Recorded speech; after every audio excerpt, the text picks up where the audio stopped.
नमस्कार. ओला आक्का गोला, इकडे आड तिकडे विहीर, आगीतून निघायचं आणि फुफट्यात पडायचं अशी गत नाही झाली आहे तुमची. एक दिवसाची एक्सरसाइज म्हणून कंटिन्यू 3 दिवस माल विकला. बरं विकत का नाही? मग त्यांनी पब्लिक का नाही केलं? प्रेस रिलीज का नाही केलं? पब्लिकली का नाही सांगितलं पब्लिकला? एक तर ऑलरेडी ऑल टाईम लोला स्टेक विकतायत. काय त्यांना 260 करोडचं लोन रिपे करायचं आहे प्रोमोटर्सचं.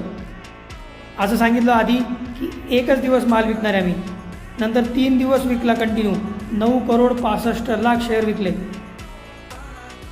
जोक नाही ना. 324 करोडचा माल होता 16, 17 आणि 18 डिसेंबरला. भाविश अग्रवालचं नेमकं चालू काय?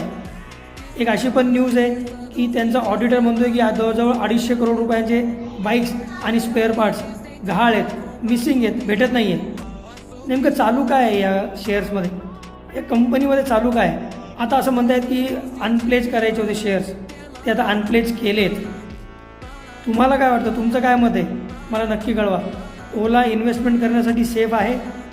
तुम्ही तर 500 रुपये जाईल असं स्वप्न नव्हतं पाहिलं ना. बघा, विचार करा. आपल्या भारताची कंपनी आहे, त्यांनी स्टेक विकला पाहिजे, त्यांचा हक्क आहे. पण मग त्यांनी क्लिअर इन्व्हेस्टर्सला किंवा सेबीला त्यांनी क्लिअर का नाही सांगितलं? आधी म्हटले 1 दिवस विकणार, ती एकच एक्सरसाइज आम्ही करणार. नंतर 3 दिवस कंटिन्यू डायल्यूट केला स्टॉक. झोल तर नाही ना. तुमचे कमेंट, तुमचं मत मला कमेंटमध्ये नक्की सांगा. जय हिंद, जय महाराष्ट्र मित्रांनो. अशा डेली अपडेटसाठी आपल्याला या चॅनलला लाईक करा, सबस्क्राईब करा, इंस्टाग्राम आयडीला फॉलो करा. जय हिंद, जय महाराष्ट्र मित्रांनो. धन्यवाद.